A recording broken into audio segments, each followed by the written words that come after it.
السلام عليكم. لسه بنكمل كلامنا عن أهم الجمل المستخدمة يوميا. عايز تقول لشخص علشان خاطري، for my sake. for my sake.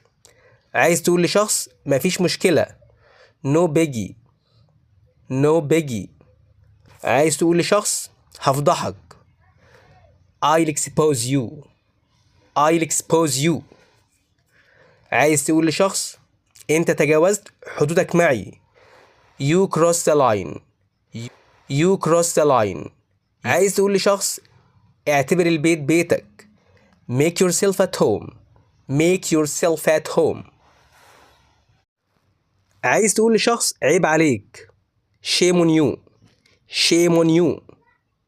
عايز تقول لشخص مفيش داعي للاعتذار، you don't have to say sorry. you don't have to say sorry.